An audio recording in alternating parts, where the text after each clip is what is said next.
kepada kegiatan CPDIS Talk Series ketiga yang akan memandu jalannya kegiatan hingga selesai. Kemudian kegiatan yang akan kita bahas yaitu tentang tips pengelolaan data hasil penelitian. Adapun rangkaian acara yang akan kita lewati pada kegiatan kali ini yaitu yang pertama ada pembukaan, lalu kedua foto bersama, lalu yang ketiga pengenalan materi, yang keempat sesi diskusi, yang kelima survei kegiatan, dan yang keenam penutup. Untuk mengawal kegiatan pada pagi hari ini, mari kita foto bersama terlebih dahulu sebagai dokumentasi ya Bapak Ibu. Mohon yang belum on cam dipersilakan untuk on cam.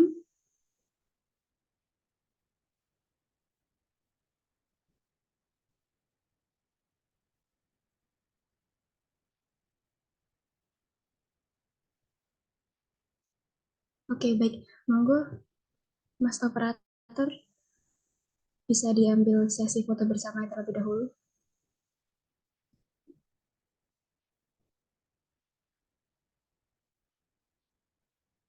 Ya, kalau kayak gitu. Sudah semua, nggih? 1, 2, 3.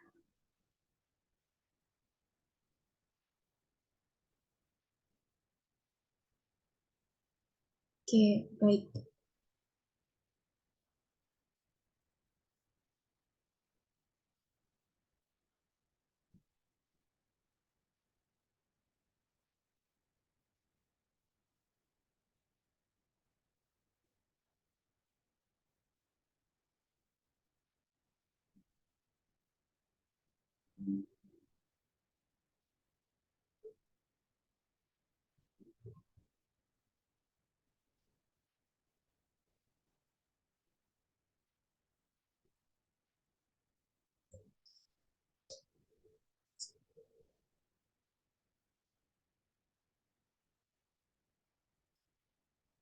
Oke, selanjutnya berikut ada penyampaian materi dari narasumber kita, yaitu Mas Ulfa Binada, SIP.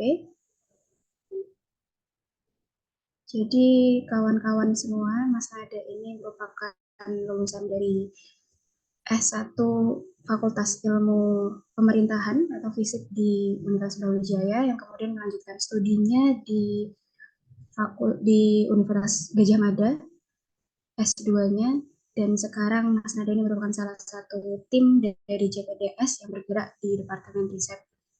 Adapun pengalaman kerja dari Mas Ulfa Binada sendiri yaitu pada tahun 2021 hingga 2024 berada pada naungan CPDS atau Center of Policy and Development Studies, lalu kemudian pada tahun 2020 hingga 2021 bekerja di Smart ID sebagai Departemen Publikasi, dan pada tahun 2017 sampai tahun 2020 itu bekerja di Ruang Guru. Adapun pengalaman dari Mas Nada sendiri di bagian research experience sebagaimana ditampilkan pada slide berikut, ada innovation on collaborative governance, lalu kemudian yang terbaru itu di tahun 2023, guys. Lalu untuk scientific publication-nya sendiri itu tahun 2022 tentang governance network. Lalu kemudian untuk project experience, ini Mas Nada sangat berpengalaman di bagian project experience. Mungkin itu, monggo Mas Nada, waktu dan tempat dipersilahkan.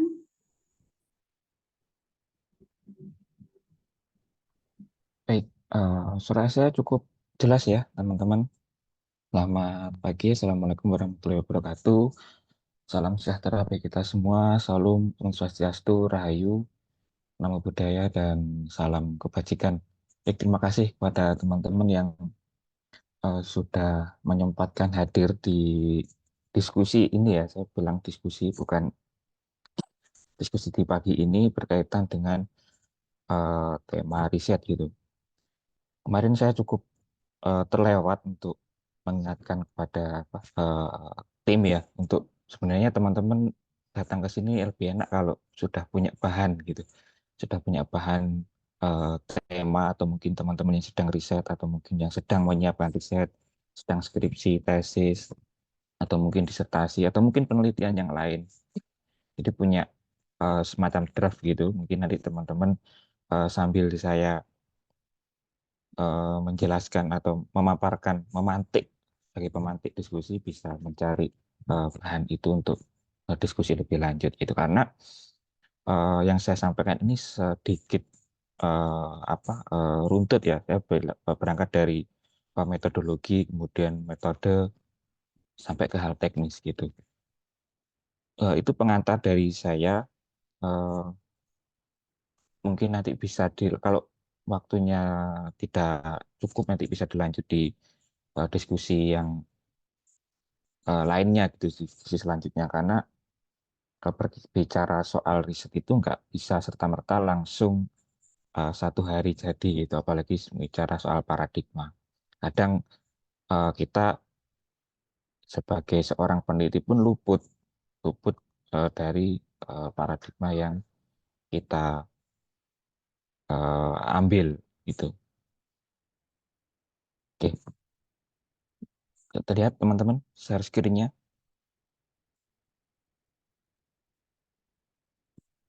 Oke, jadi eh, begini, karena keilmuan saya atau kepakaran saya tadi sosial humaniora seperti yang disampaikan apa, Mbak Gita tadi ya.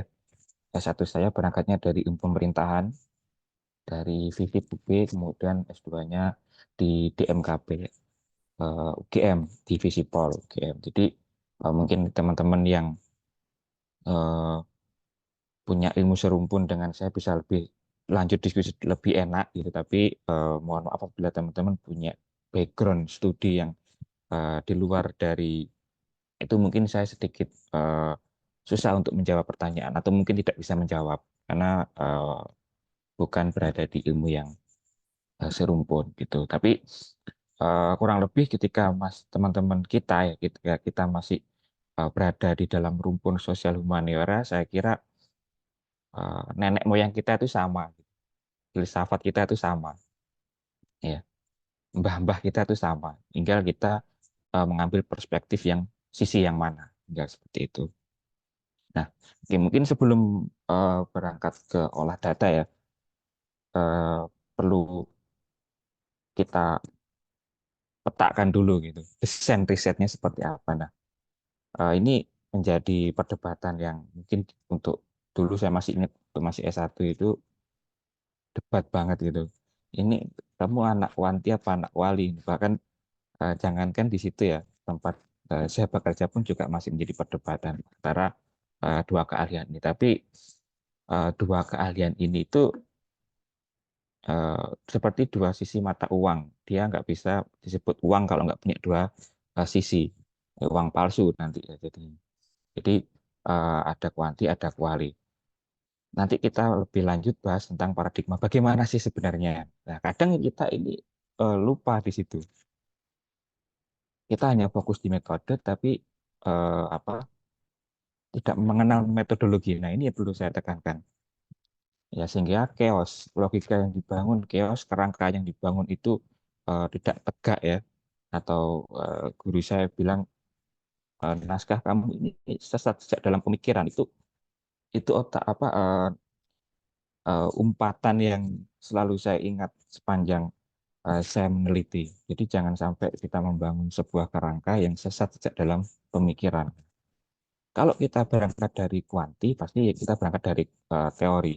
Kadang ini kita juga salah, kita ingin kuali tapi berangkat dari teori. Tapi kalau kuali kita berangkatnya dari sebuah masalah di lapangan, dari pengalaman, kemudian kita terjun ke lapangan dulu. Bahkan kalau pengalaman saya itu ya harus kita prariset dulu sebelum kita menentukan apa tema risetnya itu.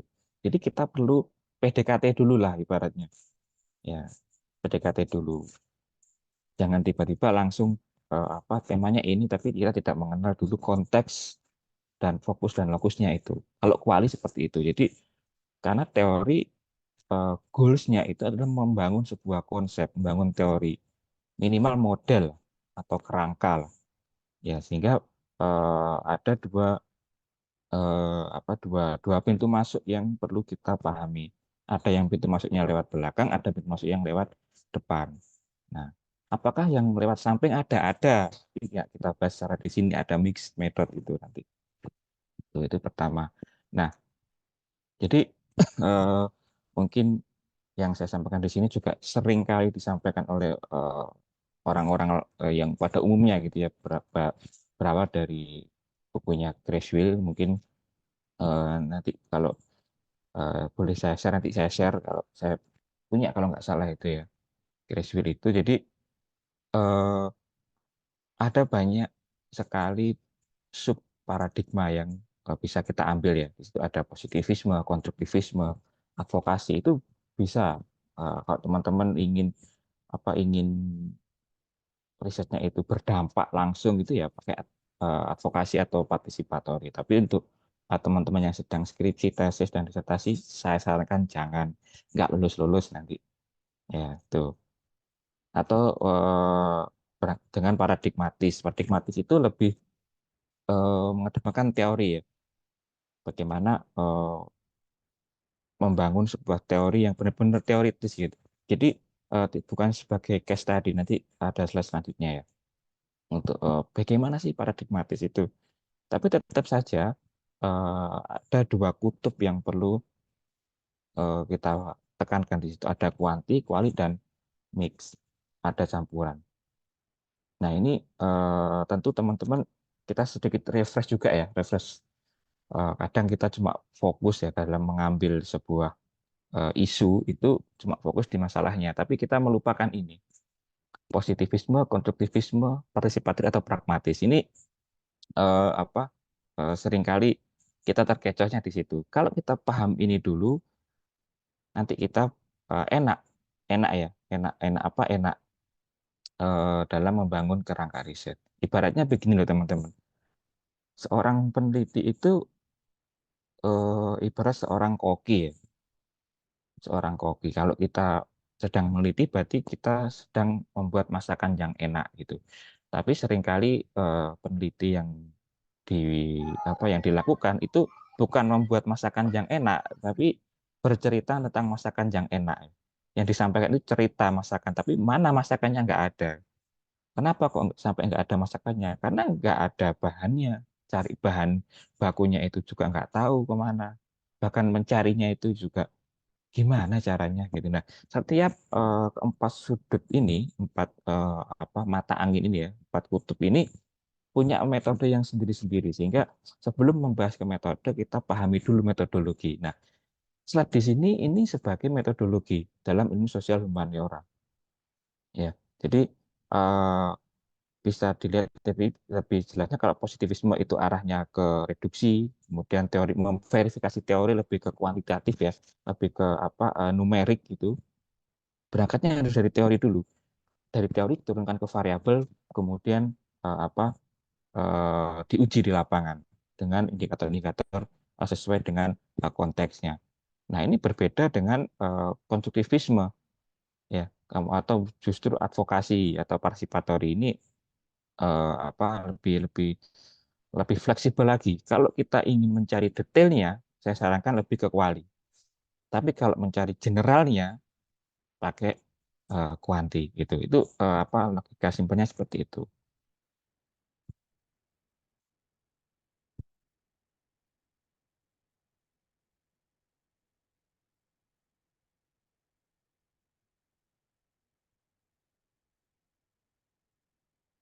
Ya ini kelihatan ya kok. Bentar-bentar. Ini teman-teman bisa bantu share screen nggak?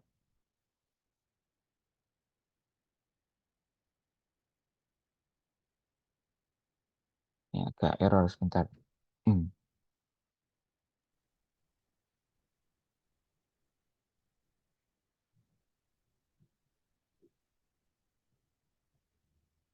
Oke, jadi paradigma itu sebagai cara pandang ya, atau kerangka berpikir kita ya. Jadi kita belum menentukan understanding, kita posisinya di mana. Ibarat kita itu melihat pemandangan itu kita berdiri di mana. Kadang kita ingin melihat keindahan laut, tapi kita berada di puncak gunung gitu. Kita ingin melihat terumbu karang, tapi kita ada di posisi puncak gunung itu tentu menyulitkan kita dalam eh, apa mengolah data. Jangankan mengolah data, mencari data pun juga sulit. Nah, ini yang seringkali saya temukan dalam beberapa naskah yang sedang disusun. Nah, pahami dulu ontologinya, ilmu yang mempelajari realitas atau keyakinan konkret secara kritis. Nah, ini dari ontologi, kemudian epistemologi, baru ke metodologi. Jadi jangan tiba-tiba langsung ke apa metode ya, teman-teman. Jadi mungkin ini pengantar saja, nanti bisa kita lanjut lebih dalam karena bicara soal paradigma itu panjang. Kita bicara soal filsafat ilmu ya. Kita membicarakan perdebatan Socrates dengan Aristoteles dengan teman-temannya di sana. Nah, kira-kira seperti itu. Tapi eh, tentu paradigma itu menjadi embrio di dalam naskah. Ya. Nah ini, bagaimana cara kita melihat ya? Kalau kita baca bukunya dua ini ya, Kuba dan Lincoln itu ada empat, paradigma. Dia membedakan filsafat ilmu itu ke dalam keempat empat ini ya, positivisme, postpositivisme, critical theory dan konstruktivisme. Ini menjadi perdebatan yang sampai sekarang itu tidak pernah habis atau terlalu ongoing. Tapi ada beberapa rekan itu yang menyampaikan bahwa sekarang mahasiswa sekarang baik satu atau S2 itu enggan untuk memperdebatkan soal paradigma gitu. Ya mungkin itu perlu perlu perlu banyak banyak membaca dulu pertama ya, banyak membaca karena memang eh, sebelum memperdebatkan ini kita perlu baca dulu. Tapi ketika kita sudah paham ini kita akan enak, enak nanti. Kalau saya posisinya ditanya, posisi kamu di mana? Mazhab yang mana ya? Saya ke Wali gitu. Karena mungkin karena keahlian juga ya, keahlian bagaimana eh, saya terjun ke lapangan, kemudian melakukan partisipasi pada masyarakat atau melakukan live in lah. Saya lebih suka live in ya. Kalau kalau perbedaannya kan kalau lebih ke kuali itu kita berangkat 5 pertanyaan, tapi pulang justru kita punya 25 pertanyaan tambahan. Ya, ini itu hal yang biasa. Tapi kalau ke kuanti kan nggak bisa kayak gitu. Ya udah kamu punya berangkat 10 ya 10 harus kejawab. Ya atau tidak. Nggak boleh ya atau tidak atau itu nggak boleh. Suruh milih ya atau tidak atau itu nggak boleh. Dia harus dua jawaban yang sudah ditentukan. Nah ini nanti kalau waktunya apa mepet bisa direminder ya teman-teman karena masih banyak slide-nya.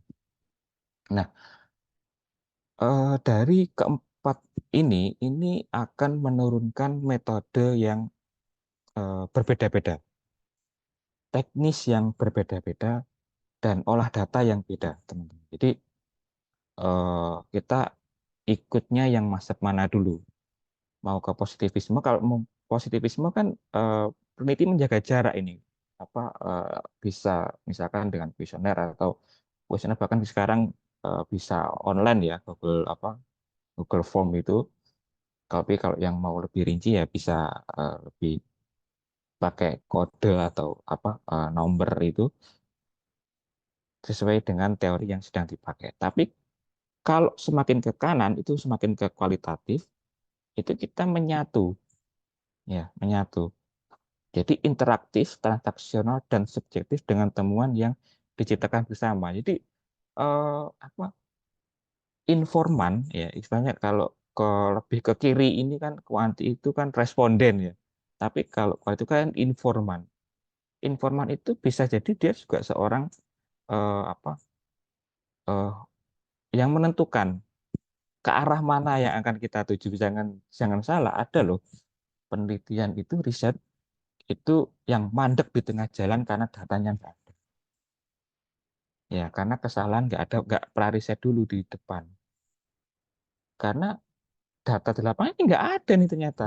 Ya, saya masih ingat kata dosen saya itu peneliti itu boleh salah tapi nggak boleh bohong. Nah, itu kode etik yang mendasar yang perlu kita tekankan. Peneliti itu boleh salah, tapi nggak boleh bohong. Nah, itu. Jadi keempat metode ini bisa sambil dibaca ya. Empat, empat, empat paradigma ini menurunkan metode sendiri-sendiri. Nah, tentu di dalam sebuah mata kuliah metodologi itu positivisme itu satu mata kuliah sendiri, kemudian ada turunnya metodenya sendiri dan seterusnya, sehingga tidak bisa langsung eh, disikat dibabat habis dalam satu pertemuan. Nggak paham nanti seperti itu, sehingga pengantar dulu ditentukan keempat mazhab ini dulu. Bahkan sekarang masih banyak ya perkembangan-perkembangan lain. Akan kalau teman-teman yang punya background public administrasi itu apa namanya eh, punya keunikan ya. Saya punya pengalaman yang cukup unik. Itu berkaitan dengan paradigma juga. Di UGM itu ada dua, ada ilmu administrasi publik dan manajemen kebijakan publik. Bahkan politik dan pemerintahannya itu jadi satu. Dan ini berbeda dengan kampus yang lain. Nah, kenapa bisa demikian ya? Karena paradigma, teman-teman. Ada pada bagaimana menggabungkan dua teori, dua paradigma, dua perspektif dan kepakan perdebatan yang sangat panjang. Sehingga hasil akhirnya, goals-nya itu adalah mengembangkan sebuah ilmu pengetahuan. Nah, sedangkan mohon maaf sebelumnya, sampai saat ini saya sering kali menemukan bahwa kampus itu bukan lagi sebagai pabrik keilmuan, ya, bukan lagi pabrik keilmuan, tapi saya sebagai lembaga pendidikan saja. Nafasnya untuk memproduksi ilmu itu nggak ada, atau kembali turun gitu.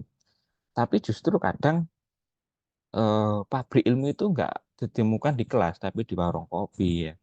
Kemudian ya di emper-emperan di teras-teras itu sambil diskusi itu justru yang menjadi menjadi apa eh, embrio di dalam mengembangkan ilmu pengetahuan. Yang ditemukan di kelas ya udah, kalau disuruh tanya apa pertanyaannya, punya bahan apa, sehingga kegelisahan itu nggak ada. Riset itu kalau nggak punya kegelisahan, jangankan menemukan empat paradigma ini, posisi kamu di mana? Kegelisahan aja nggak ada, itu nggak bisa berangkat. Udah, kamu diam aja. Seperti itu. Nah, mungkin bisa next ya ini ya. Ini tadi seperti yang saya sebelumnya, tidak ada kebenaran yang absolut atau mutlak, itu positivisme. Memulai dengan teori ya. Dari teori dulu, apa teorinya, misalkan kita bilang inovasi gitu ya. Ini tiga komponen inovasi sudah kita turunkan dari variabel-variabelnya. Seperti itu kalau positivisme. Kalau konstruktivisme ya namanya juga konstruktivis ya. Penelitian ini dilakukan dengan pendekatan induktif. Ya, kita eh, apa eh, sebelum menemukan desain itu ya kita tadi terjun dulu ke lapangan, pendekatan dulu, PDKT dulu ke kemana, ke lokasi riset atau mungkin ke informalnya juga. Ya, kita main-main gitulah. Kalau orang seneng main itu cenderung ke kuali biasanya. Seperti itu. Nah, apalagi kalau advokasi. Nah, ini eh, apa tesis saya itu tentang advokasi ya, tentang lebih ke advokasi juga. Jadi bagaimana membangun penelitian itu yang partisipatoris, time series juga ada tersaji di situ dan ada goals-nya itu. Cuman ya lebih lebih cukup lama memang. Makanya saya sarankan bagi teman-teman yang sedang skripsi atau penelitian yang harus lulus gitu ya, itu tidak pakai ini karena ini cukup cukup lama, karena kita perlu membedah dari waktu ke waktu meskipun sudah selesai gitu ya, misalkan UU Cipta Kerja itu kan sudah selesai sekarang, itu datanya harus time series, bulan Januari, Februari, Maret, April itu apa perkembangannya.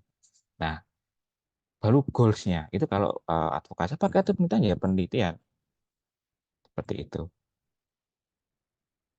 Nah, atau mungkin pragmatisme. Nah, pragmatisme ini gabungan dari positivisme dan konstruktivisme ini ada di tengah-tengah ini teman-teman. Jadi apa mix ya mix. Yang perlu ditekankan di sini adalah terkadang eh, orang yang riset di sosial humaniora dengan pendekatan kuantitatif itu nuansa sosial humanioranya belum kuat. Jadi ibarat olah data gitu ya, SPSS gitu. Masukkan semua ya udah selesai. Tapi di situ tidak ada perdebatan. Nah, tentu ini berbeda dengan eksakta ya, dengan apa yang kuantitatifnya itu lebih lebih kerasa di situ. Tapi kalau sosial humaniora sebenarnya dia memang berangkat dari kuantitatif juga. Tapi kemudian kuantitatif ini kemudian didebatkan. Ada perdebatan di situ. Nah, seringkali yang saya temui perdebatan itu nggak ada. Ya, perdebatan itu nggak ada. Sehingga ya udah apa angka numeriknya itu ya udah selesai di situ di apa di SPSS itu selesai sehingga perdebatannya nggak kuat. Bagaimana teori karena teori itu kan juga punya paradigma ya. Teori di ilmu sosial itu punya paradigma juga. Nah, paradigma itu tidak muncul dalam perdebatan, dia hanya muncul di latar belakang. Di ibaratnya kalau saya sering bilang apa diskusi itu latar belakang itu daki-daki gitu ya, apa eh, kuat banget, tapi di pembahasan lembek. Nah, itu seringkali kita temui saya menemunya seperti itu ya karena berangkat lagi tadi mungkin ada chaos di dalam metodenya atau mungkin pada waktu membeli bahan di pasar itu waktunya kurang lama atau mungkin uangnya untuk beli itu juga kurang ya itu juga bisa jadi itu. Nah, oke mungkin next langsung ke sini teman-teman. Nah, ini kita sudah mulai bicara soal metode ya. Jadi prakteknya kuali itu pertama sudut pandang peneliti ya. Jadi eh, kita kita apa punya kuasa di situ. Tapi seringkali apa prerogatif yang kita miliki itu chaos di lapangan. Jangan salah orang yang riset kualitatif itu di lapangan itu kadang goyah karena imannya nggak kuat ya. Iman tentang paradigmanya ini nggak kuat itu biasa. Berarti dia benar-benar apa memahami sehingga eh, itu menjadi tantangan yang cukup serius. Kedua, mengumpulkan pemaknaan dari partisipan. Nah, seringkali orang itu kalau diwawancara itu nggak langsung belak-belakan gitu ya. Apalagi kalau ini ya, coba nanti teman-teman kalau ke lapangan, terjun ke lapangan, teknis ini coba dicoba, diuji cobakan. Kalau kita ngomong ke informan, tapi kita ngomong, Pak, mohon maaf, Pak, Bu, mohon maaf, saya rekam. Itu pasti yang disampaikan ini munafik semua, yang bagus-bagus semua, nggak sesuai dengan apa yang kita inginkan. Tapi kalau kadang kita eh, rekam diam-diam gitu ya, atau mungkin nggak kata rekam gitu ya, penting. Justru yang disampaikan adalah fakta di lapangan. Nah, sehingga makna itu kadang keluar dari partisipan. Nah, inilah makna ini yang semestinya kita ambil. Tapi kembali lagi ke kode etik, ke kode etik dalam penelitian. Kemudian berfokus pada konsep atau fenomena. Nah, ini seringkali kita eh, apa penelitian kualitatif itu kita nggak memahami fenomenanya gitu. Ibaratnya begini, saya dari Jakarta ingin pergi ke Surabaya. Tahu nih tujuannya ke Surabaya. Tapi untuk menentukan saya lewat mana, saya naik apa, berangkat jam berapa, apa yang saya bawa, nanti saya di sana nginep di mana, ya, ya mau di apart kah, di hotel kah, ya di SPBU kah, atau di teras ruko kah. Nah ini tidak ditentukan di awal, sehingga yang ketemu tadi maknanya nggak ketemu, kemudian chaos. Nah ini. Nah, ini apa menjadi tantangan juga sehingga kembali lagi sebelum penelitian review dulu.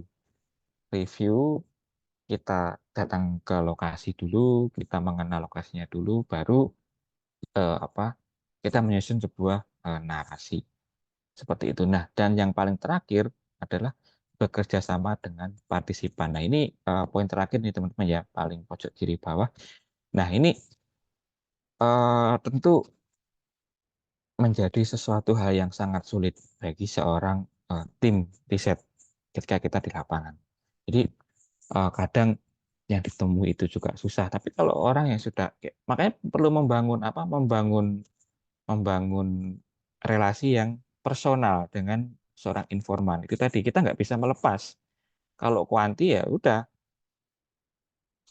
statistiknya oke, kemudian desainnya oke, kamu pilih jawab ya atau tidak, ya dijawab ya atau tidak, nggak boleh jawab atau. Tapi kalau kalau di kuali bisa jawab atau ya nggak tahu mas, kok tanya saya, itu ada yang kayak gitu. Padahal beliau tahu betul. Sehingga perlu perlu bekerjasama dengan partisipan. Sehingga kita perlu menjadwalkan ulang mungkin, atau mungkin perlu bawa bingkisan dan lain sebagainya, itu eh, apa hal yang biasa seperti itu. Tapi data yang kita dapatkan itu detail. Kalau cari detailnya, kuali jawabannya seperti itu. Nah, tadi mungkin teman-teman sudah menyiapkan ya naskah, karena waktunya pun saya kira juga cukup mepet ya. Mungkin bisa diskusi bagaimana kita membangun kerangka berpikir yang epic lah, yang ideal ya.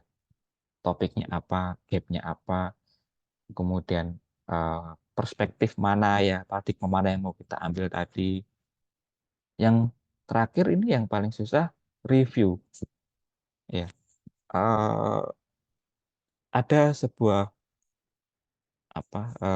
nilai itu yang disampaikan oleh sebuah penerbit buku ya.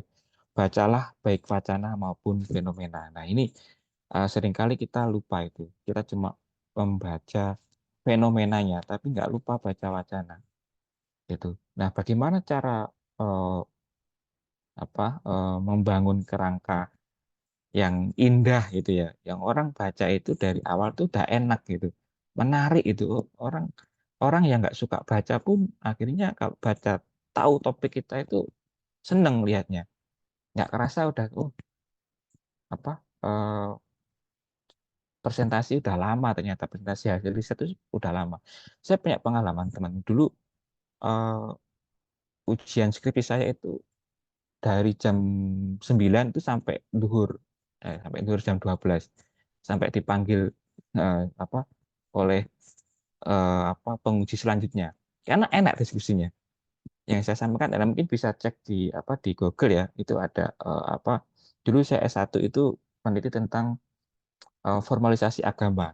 Siapa yang tahu paham tentang formalisasi agama, padahal ilmu saya, kepakaran saya di ilmu pemerintahan. Nah, itu ada di Google, bisa cek di Google Scholar saya, uh, di Tengger. Nah, sehingga keunikan itulah yang menjadi orang itu enak, nyaman berbicara, mendiskusi ya, memperdebatkan itu. Oh, ternyata ada loh yang kayak gini. Jadi riset itu nggak mainstream. Yang seringkali kita tuh, yang saya temui itu FOMO lah, FOMO. Temannya riset ini, kemudian oh saya ngikut, bahkan ada yang saling tikung ya, saling sikut-sikutan ngambil tema punya temannya gitu. Itu eh, jangan kayak gitu. Kita punya punya punya ciri khas sendiri. Ya, ini ciri khas saya gitu.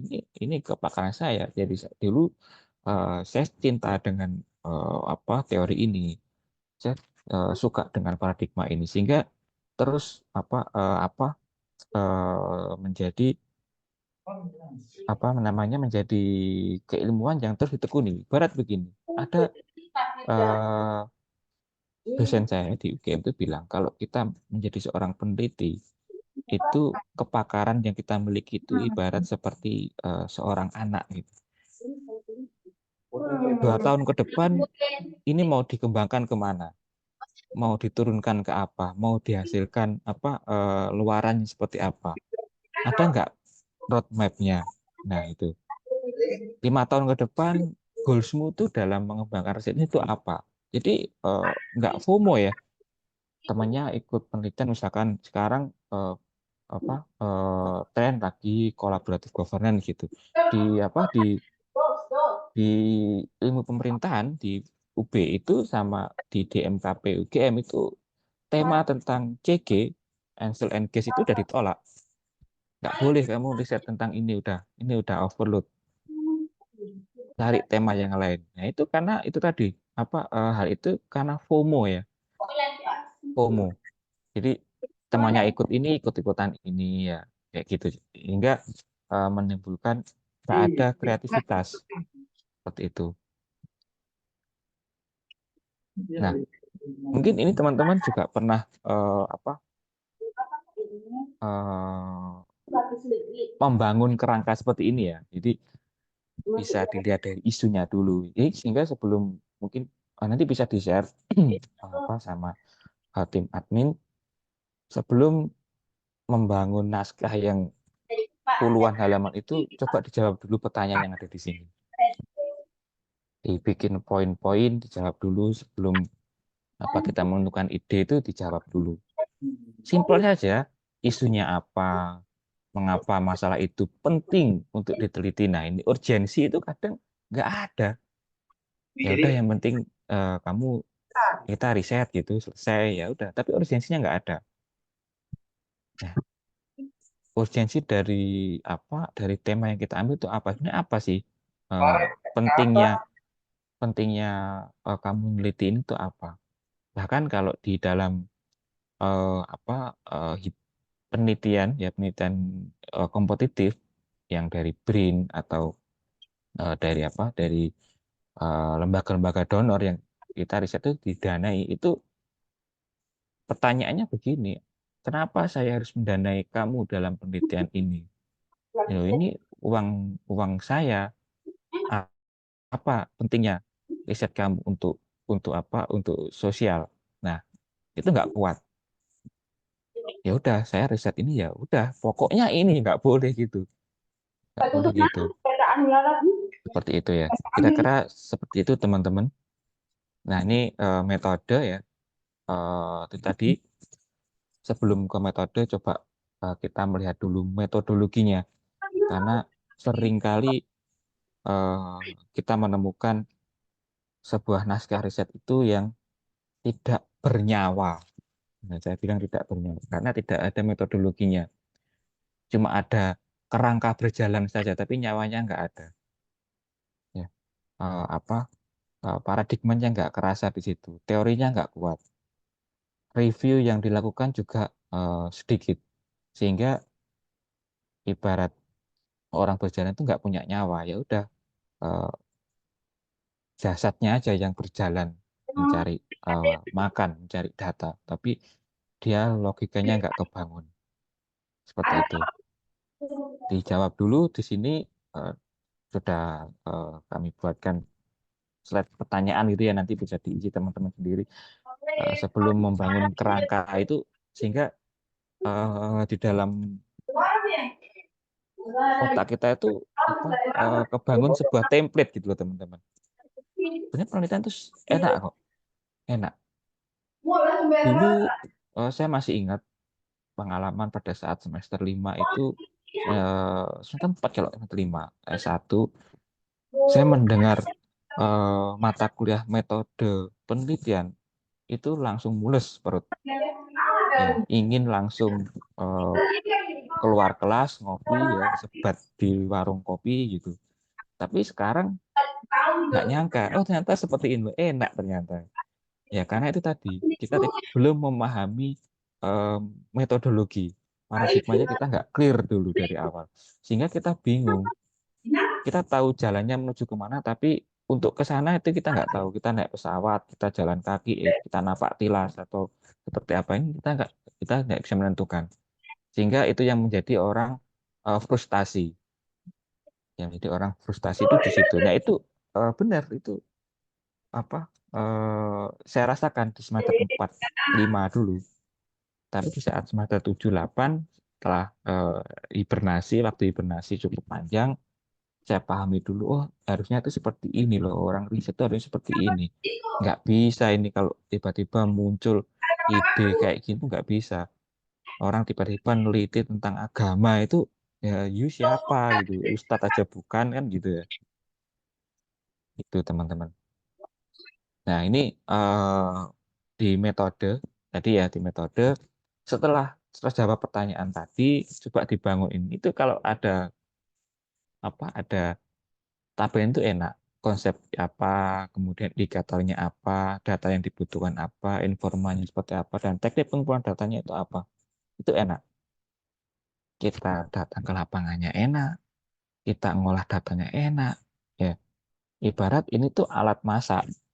Ya, jangan bilang kita mau masak nasi goreng, tapi yang tersedia panci gitu ya, bukan wajan kan ya aneh. Ya kayak gitu. Kita ingin bakar sate kambing, tapi yang tersaji itu bukan sate kambing, tapi eh, burung yang masih lepas. Nah, itu tentu juga menjadi tantangan.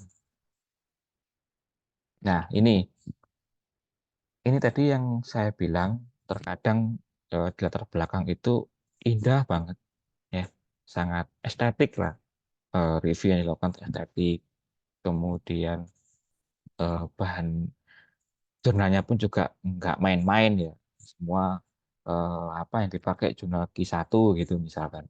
Tapi ternyata di pembahasan di diskusi itu apa nggak indah. Kenapa ya?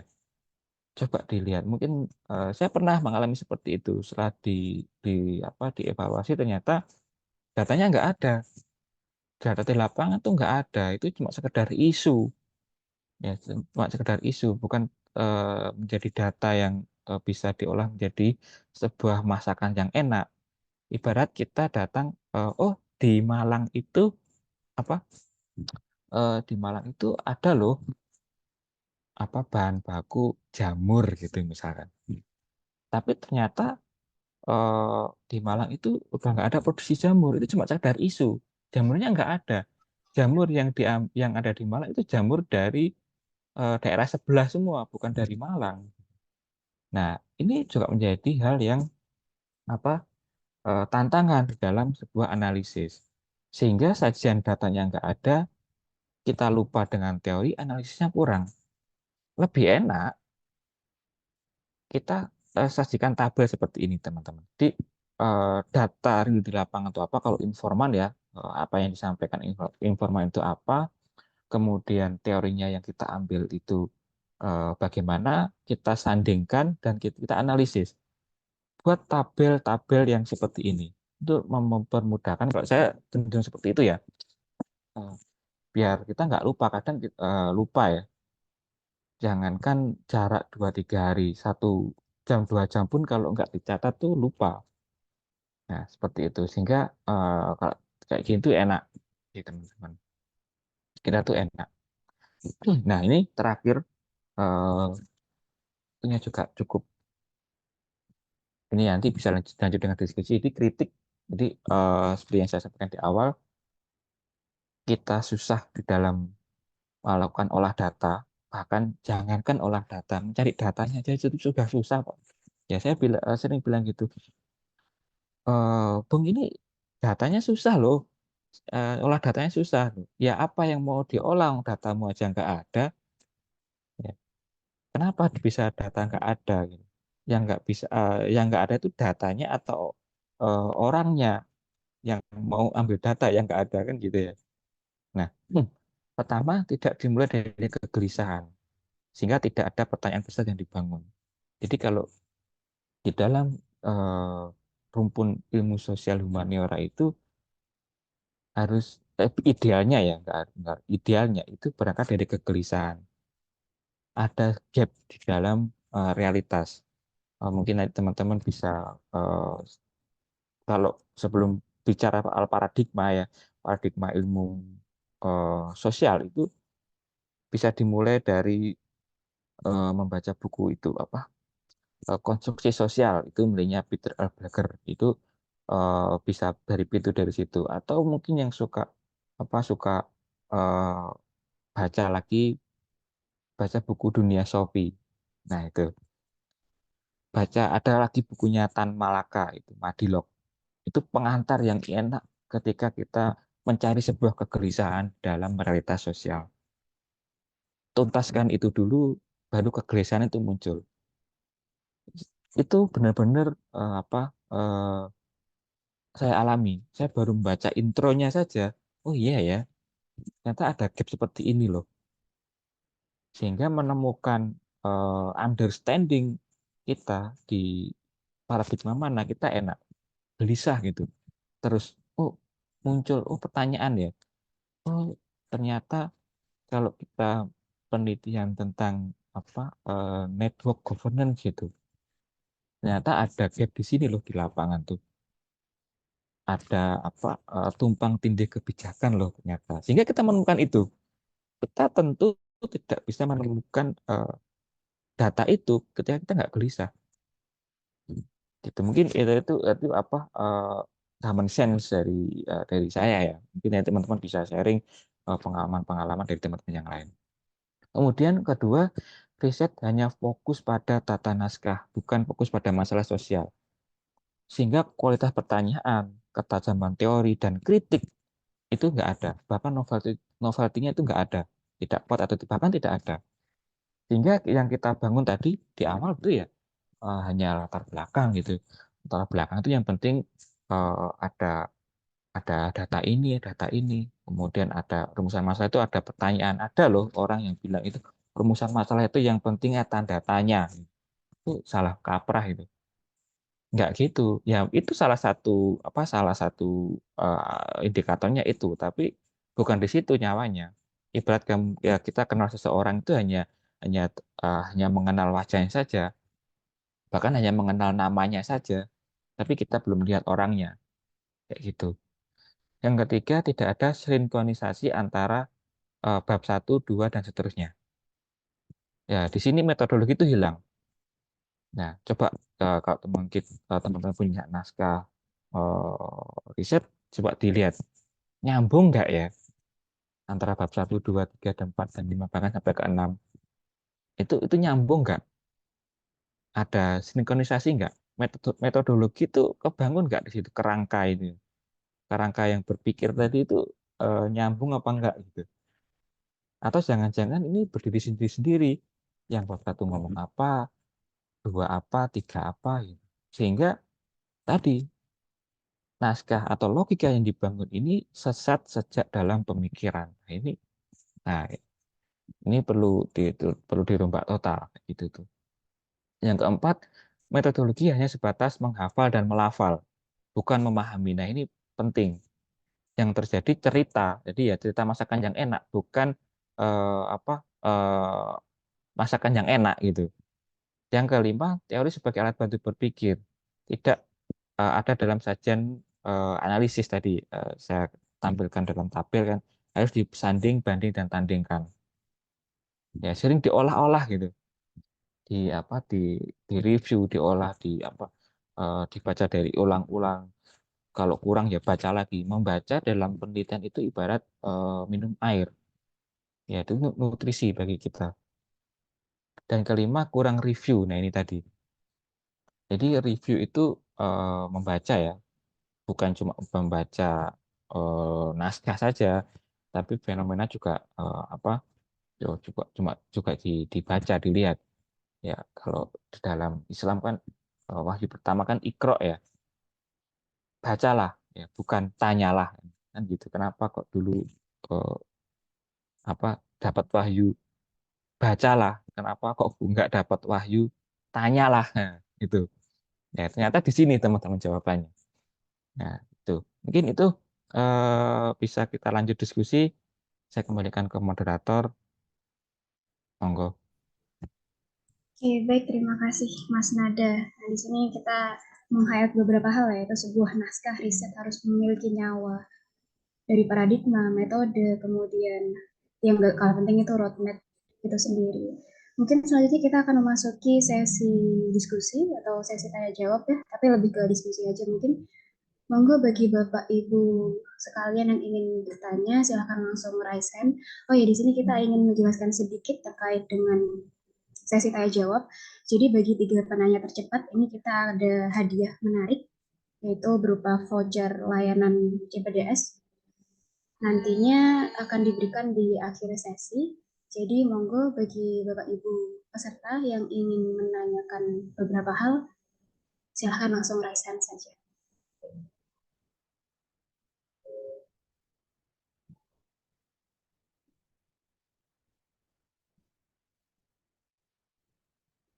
Atau diketik di kolom komentar juga nggak apa-apa. Nanti saya bacakan.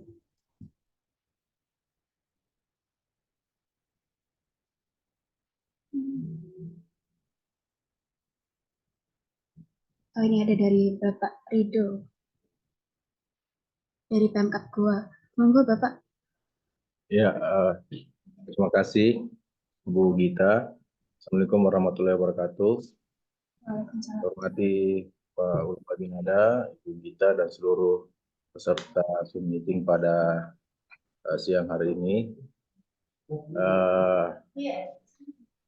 Izin Pak bertanya, apakah kerangka pikir dalam penelitian itu harus disandarkan pada teori? Itu wajib disandarkan kepada teori, karena dari beberapa pengalaman mungkin di saat penelitian sulit sekali mencari referensi terkait dengan kerangka pikir. Mungkin untuk teori-teori umum seperti kebijakan publik, pelayanan, manajemen sektor publik itu kan sudah banyak misalnya referensinya, tapi beberapa hal terkait dengan penelitian agak sulit. Nah, apakah kerangka pikir itu bisa dibangun berdasarkan persepsi dari penelitian? Tentu bukan persepsi yang kosong, tapi melihat berbagai variabel keterkaitan dan lain sebagainya.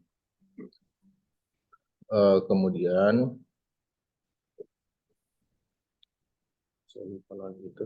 Oh, itu aja Pak untuk sementara. Mungkin saya jawab ya. Di dalam ilmu sosial humaniora ya memang harus teoritis.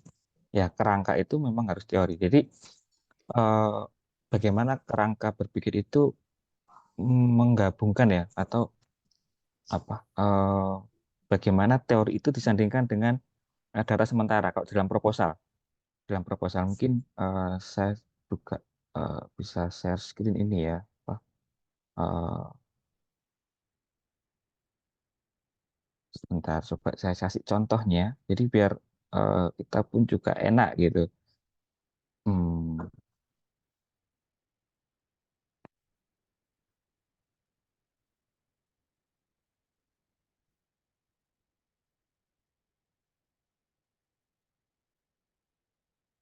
nah ini ketemu.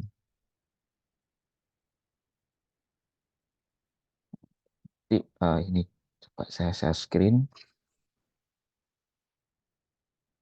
Nah, misalkan begini. Tadi saya sempat bilang advokasi ya. Bagaimana advokasi itu. Jadi ya ini teori, teman-teman. Jadi di mana di dalam kotak ini ya, dalam kotak-kotak kecil ini teori.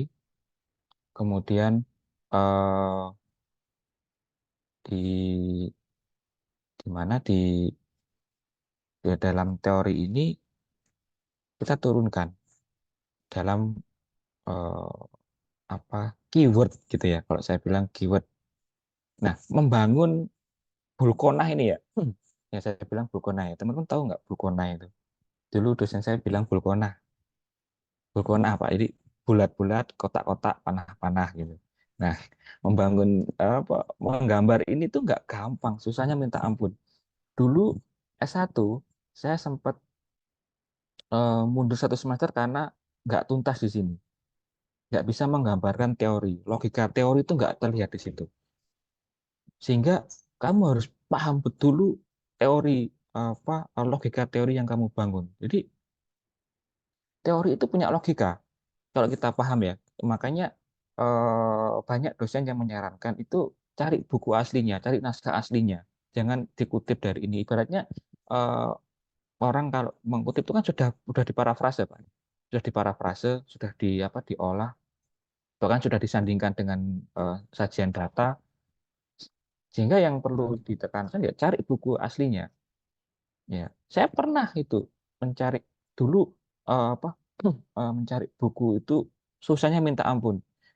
Saya S1 tuh mundur 1 semester karena tidak punya buku aslinya.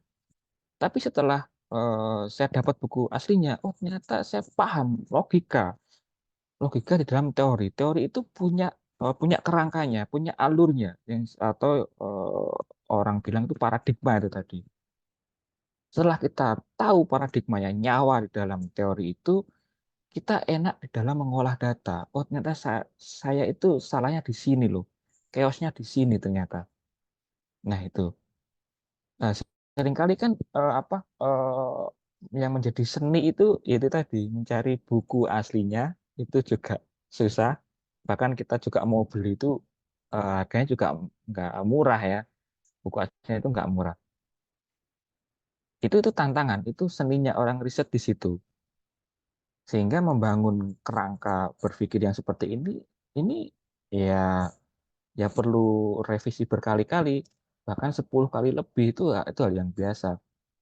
Karena kerangka ibarat orang bikin pisau yang tajam itu kan perlu ditempa berkali-kali, ditempa kurang tajam, ditempa lagi, kurang tajam lagi, ditempa lagi. Nah, kalau udah sampai 100 kali tempaan atau bahkan 500, bahkan eh, apa pedang dari Jepang itu apa namanya katana itu ya, yang dipakai oleh samurai itu bahkan 1.000 tempaan, 1.000 lempeng, 10 cm. Nah, itu untuk mencari ketajaman kerangka itu perlu diubah berkali-kali. Mengubah kerangka inilah yang menjadi seni di dalam riset. Terkadang kerangka yang kita bangun ya cuma sekedar ya apa kerangka yang biasa gitu, mulai dari sana ke mana ya udah sih, tapi nyawanya nggak ada. Nah, seperti itu. Atau apa namanya ini. Nah, untuk membangun apa metode ya. Ini coba coba saya share screen juga. Nah, ini mungkin nanti bisa di diagendakan lagi gitu. Metode itu juga susah. Nah, metode yang teoritis. Nah, bagaimana membangun desain yang eh, metode yang teoritis, kemudian menyandingkan dengan sajian data itu susahnya minta ampun. Nah, ini masih bahkan sampai sekarang pun sampai detik ini pun saya pun juga masih belajar bagaimana membangun kerangka. Kenapa kok disebut kerangka gitu? Ya karena memang sajiannya bulkonah, bulat-bulat, kotak-kotak, panah-panah gitu. Nah ini kalau orang yang sering lebih enak itu kan pakai apa yang umum itu ya tulang ikan, gitu. Tulang ikan. Tulang ikan yang seperti ini mungkin bisa search juga di Google banyak bagaimana sajian tulang ikan model tulang ikan gitu. Nah itu memang perlu diskusi lebih panjang bagaimana menggabungkan antara teori, metode dan data, kemudian nyawanya tadi nggak hilang, metodologinya itu nggak hilang. Nah yang pertama ya yang perlu ditekankan ya membaca teorinya dulu, paham teorinya, paham paradigma teorinya. Teori itu kan apa di dihasilkan oleh seseorang. Nah, seseorang itu di dalam dia menghasilkan teori itu dipengaruhi oleh di mana dia hidup dan kapan dia hidup.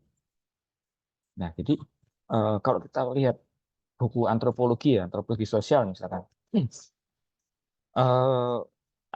buku antropologi yang paling berpengaruh bagi bagi penelitian saya sampai sekarang itu bukunya Robert Gardner.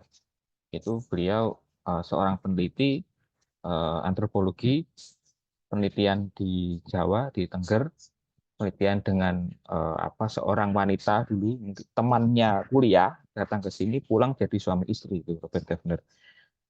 Dia membangun teori antropologi itu dibangun dari eh, di mana dia hidup itu, bagaimana dia berburu di situ.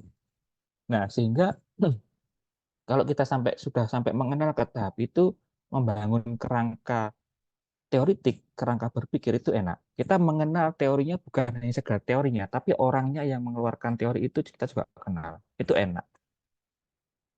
Karena yang yang saya temui itu seringkali kalau saya cuma baca teori gitu ya, misalkan teori CG gitu, collaborative governance gitu. Ya, collaborative governance itu ya model yang dibangun oleh Ansel and Guess, model seperti itu. Tapi coba ketika kita mengenal Ansel and Guess secara personal, kita cari biografinya, bagaimana cara dia mencetuskan apa model itu. Ya, jangan salah, teori gravitasi itu kan diambil dari bagaimana tuh eh, buah jatuh ya. Kan nggak nyangka itu tiba-tiba eh, menemukan teori, oh ada gravitasi 10 meter per second gitu. Nah, bagaimana orang sekarang bisa mengenal teori gravitasi 10 meter per second kalau pada waktu itu eh, si penemu tidak merasakan kegelisahan. Kenapa ya pohon itu bisa menjatuhkan buah dan buah itu jatuh ke bawah. Nah, logikanya seperti itu. Nah, sehingga kalau kita ingin mencari nyawanya, kenalilah, kenali. Saya dulu mencari itu sampai ke personnya, siapa sih sebenarnya. Saya dulu S1 itu peneliti tentang itu tadi ya, konstruksi sosial. Saya 3 bulan nggak dapat apa-apa dari membaca teori itu. Saya nggak dapat apa-apa, kemudian saya cari biografinya. Kenapa sih orang ini tuh kok jadi orang beneran pakar? Siapa dia? Bagaimana cara dia menggabungkan yang unik kan di situ ya. Teori konstruksi sosial itu menggabungkan antara 2 paradigma jadi satu nafas. Oh, ternyata dia gelisah tentang ini. Nah, akhirnya eh, pengalaman itulah yang masih saya pakai sampai sekarang. Dalam penelitian-penelitian selanjutnya itu terpengaruh di situ. Sehingga kita membangun model seperti ini kelihatannya gampang gitu ya. Tapi untuk mengembangkan gambar seperti ini pun juga perlu waktu yang bahkan tahunan. Ya kadang orang bilang, oh ini gampang bikin gambar kayak gini. Tapi eh, orang luput. Kenapa kok orang ini bisa menggambar seperti ini? Ya dulu saya pernah dibilang kamu ini sesat sejak dalam pemikiran. Nah sehingga itu eh, apa? Saya menemukan, oh ternyata sesat itu di sini loh. Antara bab 1, 2, dan 3 ini nggak nyambung. Ya karena metodologinya nggak kesambung, teorinya nggak ada, nggak kuat lah. Ya memang kalau soal mencari bahan itu ya itu seni lah, seninya di situ memang mencari bahan. Kadang kita juga perlu duduk di toko buku, tanya substitusinya kalau nggak ada ini tuh apa, gitu tuh hal yang wajar. Kalau sekarang kan enak ya, ada Google Scholar, bahkan kalau teman-teman yang sedang kuliah itu dari kampusnya juga sudah punya fasilitas ya, akses ke jurnal internasional kayak gitu. Mungkin itu jawaban singkat dari saya. Nih, mungkin dari Pak Rido ada feedback atau ada tambahan?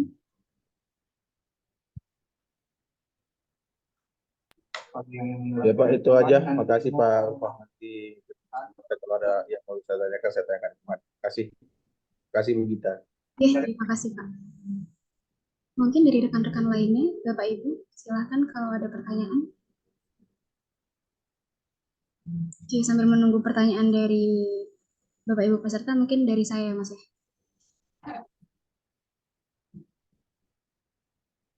Mungkin terkait dengan tadi sempat disebutkan teori sebagai alat bantu berpikir. Nah, itu mungkin bisa dijelaskan lebih lanjut kira-kira analisis data dengan teori itu yang baik seperti apa nih? Ya mungkin bisa diulang.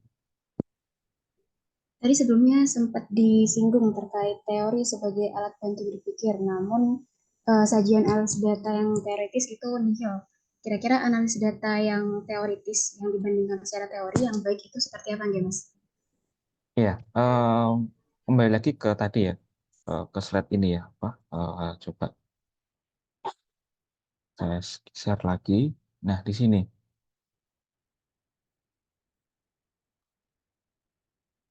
kelihatan nggak? Kelihatan ya? Nah, ini ada tabel. Nah, ini sajian data, teori dan analisis. Sehingga kadang tuh bahkan saya sendiri ya, saya sendiri itu kalau sudah apa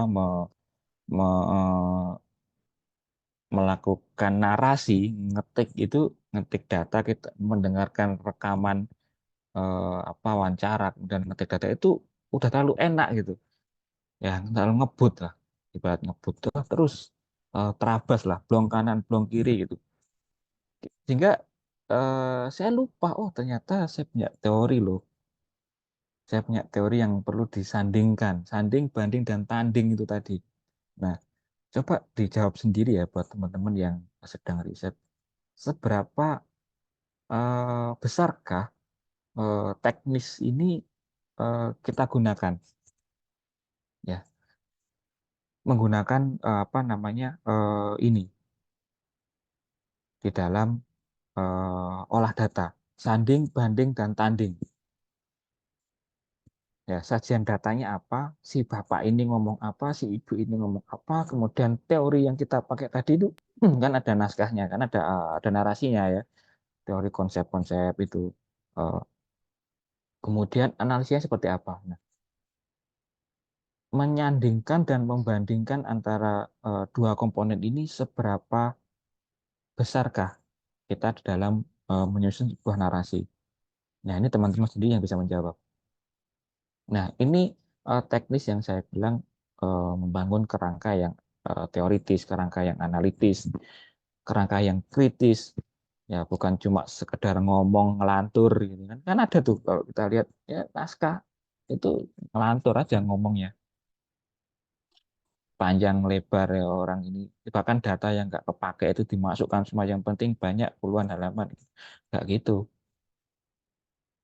Penelitian itu semakin ringkas semakin bagus. Dan semakin banyak referensinya semakin bagus. Nah, tapi juga susah. Kadang kalau referensinya banyak, pasti volumenya itu juga banyak, bahkan ratusan halaman. Coba kita cek di jurnal-jurnal kelas Scopus gitu ya, Scopus yang apa, yang kualitatif, apa? Coba kita cek referensinya itu bahkan lebih dari 40 atau 50, tapi jumlah halamannya cuma 8, 9 gitu. Itu tajam banget.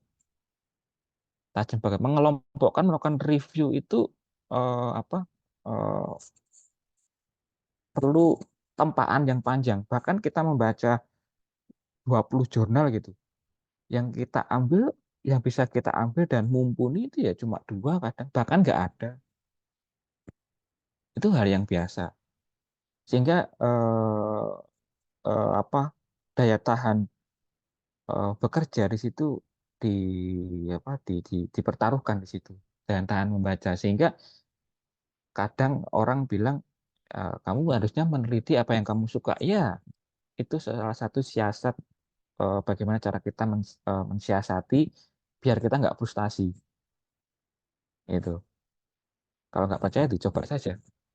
Kalau kita apa meneliti topiknya yang kita sukai, kita menyelam bahkan sampai ke dalaman 1000 meter nggak kerasa.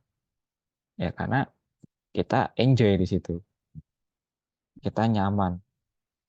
Oh, menemukan apa nyelam gitu ya, nyelam. Oh, di sini ada kumpulan bacaan baru gitu, di review lagi, jadi tambahan lagi. Nah itu apa, peneliti itu kan seni ya, itu seni, sebuah seni. Setiap orang punya sense-nya masing-masing, punya teknisnya masing-masing, punya caranya sendiri-sendiri. Mungkin apa yang kita diskusikan pagi ini bisa menjadi referensi buat kita dalam melakukan eh, penelitian yang cepat dan enak gitu. Kadang mencari enak itu juga susah, gitu. Ya, juga susah. Bahkan mencari topiknya aja itu juga susah. Sehingga membandingkan tabel ini nggak bisa. Loh, apa yang dibandingkan? Oh, yang dibandingkan aja nggak ada kan gitu ya. Gitu. Mungkin itu jawaban dari saya. Baik, terima kasih Mas Nada. Mungkin sambil menunggu penanya lainnya, ada pengisian survei kali ya, Mas, ya, sama link absensi. Nah, sambil menunggu hal tersebut, mungkin terakhir dari saya, Mas.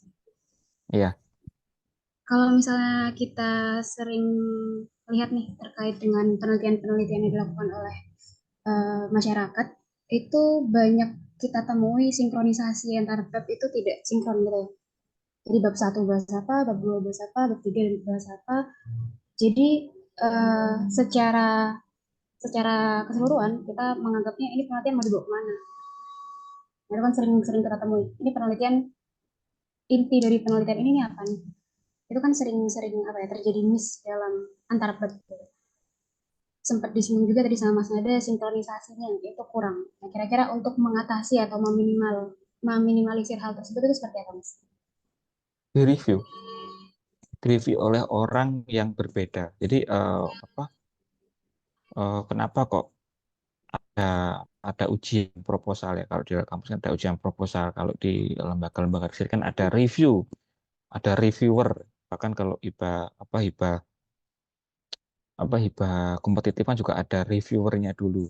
Di review dulu. Nah, metode review itu nggak harus orang yang lebih tinggi ilmunya dari kita, nggak perlu. Tapi teman sebaya itu juga bisa. Dulu pada waktu pertama kali, karena kalau menjadi seorang peneliti itu kan eh, first time dia seorang researcher, itu kan menjadi penentu bagaimana cara dia eh, meneliti selanjutnya. Ya, itu benar-benar saya rasakan sekarang. Dulu saya masih ingat rektor UB itu namanya Prof. Bisri bilang S1-mu itu menentukan S2-mu dan seterusnya. Di mana kamu berpijak, kamu embriomu itu di mana. Nah, ketika kita meneliti, kita punya kerangka riset itu, coba dilempar ke teman-teman. Diskusi ya, sambil ngopi aja. Sambil ngopi, diskusi. Oh, saya punya tema ini loh. Kira-kira gimana ya?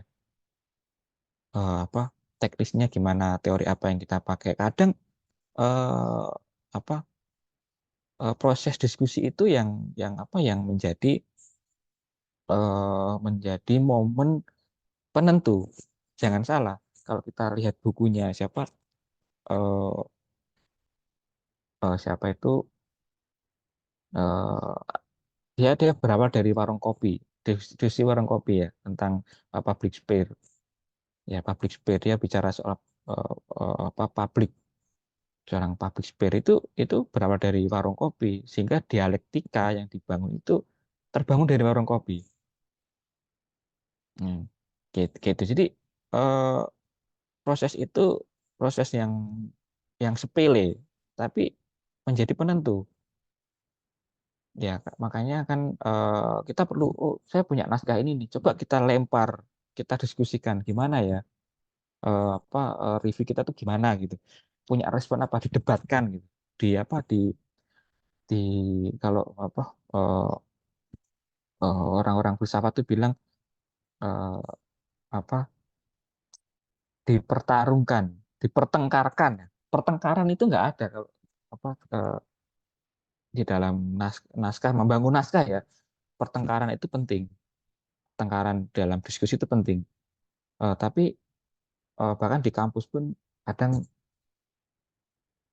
saya nggak kurang menemukan pertengkaran keilmuan seperti itu, sehingga ya tadi kita cuma fokus di tata naskah, yang penting rumusan masalahnya kejawab, sehingga critical thinking-nya itu nggak runcing.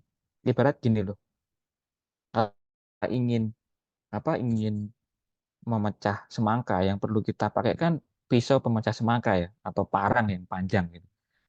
Nah, jangan sampai yang kita pakai untuk mecah semangka itu pisau cukur ya, silet cukur yang buat cukur itu. Ya apakah bisa? Bisa, bisa. Tapi ya effortnya lumayan panjang gitu. Ya, untuk menentukan pisau cukur atau golok itu juga kadang seorang peneliti itu juga susah. Dia tahu pengen eh, memecah semangka, tapi kadang yang dibawa itu pisau cukur atau bahkan nggak bawa apa-apa gitu. Nah, akhirnya bukan dipecah, dilempar biar pecah kan gitu. Gitu kira-kira.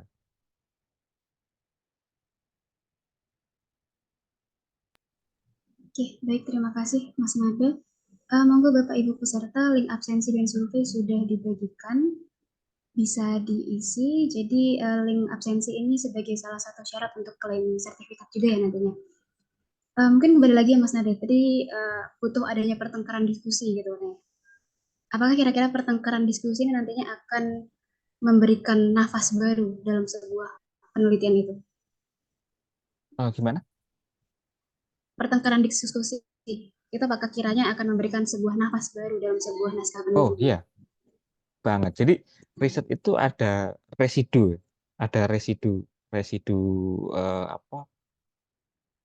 Residu data, residu data, termasuk di situ ada isu, sehingga kenapa kok kadang kita temui itu riset itu eh, punya limitasi ya, harus ada limitasinya, karena ibarat gini, kalau kita lagi datang ke lapangan, terjun ke lapangan, kita itu yang kita ambil itu kalau ya, kalau kualitatif itu ya kita pergi ke laut, kita bawa jaring.